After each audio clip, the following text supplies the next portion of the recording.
Assalamualaikum warahmatullahi wabarakatuh. Selamat pagi teman-teman. Kami dari kelompok 4 ingin mempresentasikan hasil diskusi kami nih mengenai analisis laba. Semoga yang mendengarkan video ini, yang menyimak video ini dapat mengambil manfaatnya dan dapat memahami mengenai analisis laba. Tak kenal maka tak sayang. Sebelum ke materi, saya akan memperkenalkan terlebih dahulu 5 anggota kelompok kami yang terdiri dari Asfia Zahra Mufida, Atiatul Husna, Dea Kusuma Dewi, Anggita Nurhayustianingrum, dan Alvina Puri Maula Husna.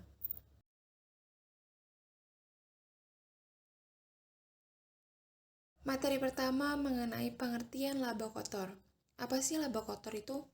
Laba kotor atau gross profit adalah selisih penjualan yang dikurangi dengan harga pokok penjualan. Nah, pada umumnya, target laba itu ditentukan lebih dulu, yang disebut dengan budget atau anggaran laba. Dengan adanya budget ini, maka pihak manajemen tuh biasanya termotivasi untuk bekerja secara optimal.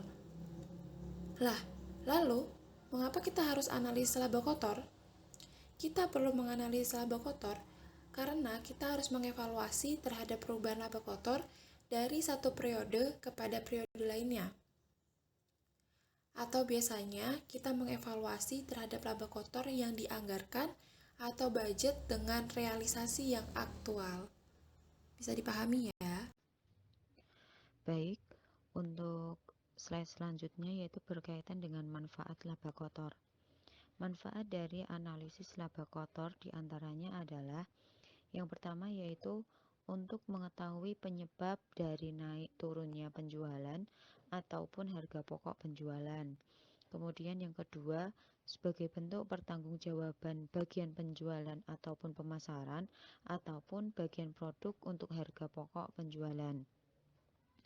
Kemudian yang ketiga, sebagai salah satu alat ukur untuk menilai kinerja manajemen, yang mana hasil yang akan diperoleh dari analisis laba kotor itu akan menentukan kinerja manajemen ke depan.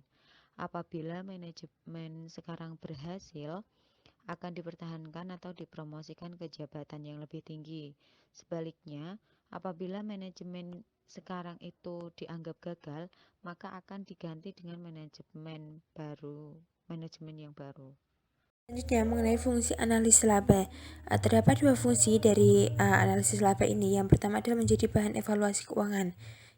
Menjadi bahan evaluasi keuangan dari transaksi keuangan yang berjalan selama 1 tahun atau 1 bulan itu akan menghasilkan transaksi yang berupa kerugian maupun laba seperti itu.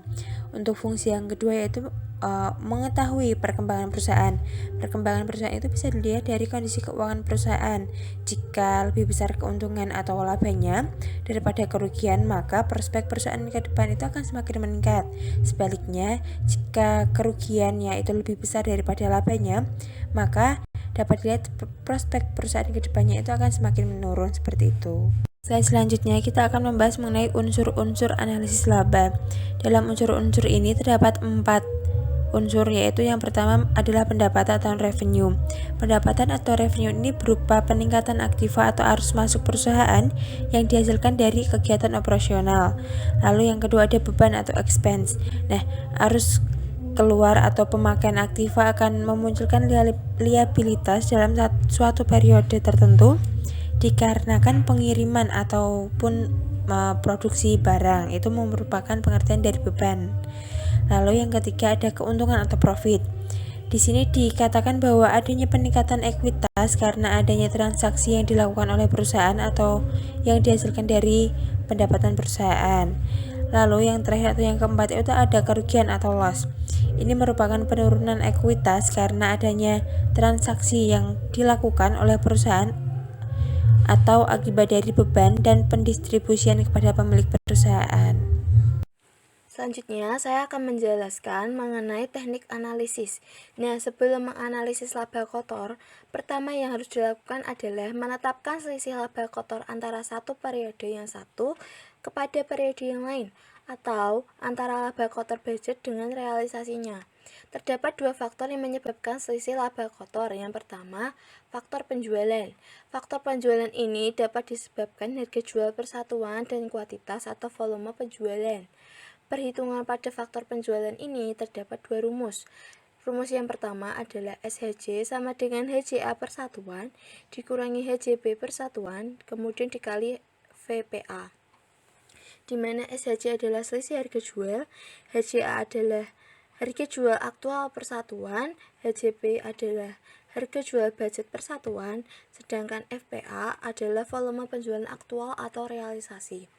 Rumus yang kedua adalah SVJ sama dengan FPA dikurangi FEB, kemudian dikalikan dengan HJB persatuan, di mana SVJ adalah selisih volume atau kuantitas yang dijual, VPA adalah volume penjualan aktual atau realisasi, VPB adalah volume penjualan budget atau anggaran, dan HJB adalah harga jual budget persatuan. Baik SHJ maupun SVJ bisa sebagai yang selisih menguntungkan atau yang tidak menguntungkan. Jika HJA persatuan lebih besar dengan HJB sebagai hal yang menguntungkan, sebaliknya maka akan menjadi sebagai yang tidak menguntungkan. Selanjutnya adalah faktor harga pokok penjualan. Ini disebabkan oleh harga pokok persatuan dan kuantitas harga pokok yang dijual.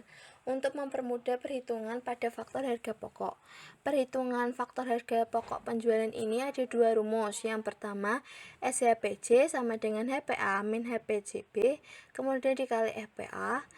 Kemudian rumus yang kedua adalah SVHP sama dengan FPA dikurangi FJB, kemudian dikali HPJB. Nah, SHPJ dan SVHPJ ini bisa sebagai selisih yang menguntungkan ataupun tidak menguntungkan. Jika HPJA lebih besar dari HPJB berarti menguntungkan, sedangkan sebaliknya maka akan tidak menguntungkan. Yang selanjutnya adalah contoh soal. Data perhitungan rugi laba menurut budget dan realisasi penjualan suatu perusahaan pada tahun 2017 yaitu unit yang dijual, budget 1000 unit, aktual atau realisasi 1100 unit, harga per unit, budget Rp100, aktual atau realisasi Rp150, harga pokok penjualan per unit, budget Rp75 dan aktual realisasi Rp100. A. Hitunglah selisih laba kotor berdasarkan realisasi dan budget. B. Buatlah analisis laba kotor yang disebabkan faktor penjualan dan harga pokok penjualan. Yang selanjutnya adalah penjelasan. A. Selisih kotor. Penjualan pada budget 1000 dikali 100, maka hasilnya adalah 100.000. Pada realisasi 1100 dikali 150, maka hasilnya adalah 165.000. Maka selisihnya adalah 65.000. HPP pada budget 1000 dikali 75, maka hasilnya adalah 75.000. Pada realisasi 1100 dikali 100, maka hasilnya adalah 110.000. Maka selisihnya adalah 35.000. Laba kotor pada budget 100.000 dikurangi 75.000, maka hasilnya adalah 25.000. Pada realisasi 165.000 dikurangi 110.000, maka hasilnya adalah 55.000. Selisihnya 65.000 dikurangi 35.000, maka hasilnya adalah 30.000. B. Analisis laba kotor pada faktor penjualan. 1. SHJ. HJA persatuan dikurangi HJB persatuan dikali VPA, maka 150 dikurangi 100 dikali 1100, hasilnya adalah 55.000. Yang kedua, SVJ VPA dikurangi VPB dikali HJB persatuan, maka 1100 dikurangi 1000 dikali 100, hasilnya adalah 10.000. SHJ ditambahkan dengan SVJ, maka hasilnya adalah 65.000. Selanjutnya adalah pada faktor harga pokok penjualan. Yang pertama yaitu SHPJ sama dengan HPA dikurangi HPJB dikali VPA. Maka 100 dikurangi 75 dikali 1100, hasilnya adalah 27.500. Yang kedua, SVHP, yaitu VPA dikurangi VJB dikali HPJB. Maka 1100 dikurangi 1000 dikali 75, hasilnya adalah 7.500. Hasil SHPJ ditambahkan dengan hasil SVHP, yaitu 35.000. Selisih laba kotor adalah hasil dari faktor penjualan dikurangi dengan faktor harga pokok penjualan. Maka 65.000 dikurangi 35.000, hasilnya adalah 30.000 favorable atau menguntungkan karena HJA persatuan lebih besar dari HJB. Cukup sekian presentasi dari kelompok kami, kurang lebihnya kami mohon maaf dan terima kasih. Semoga apa yang kami sampaikan dapat dipahami. Wassalamualaikum warahmatullahi wabarakatuh.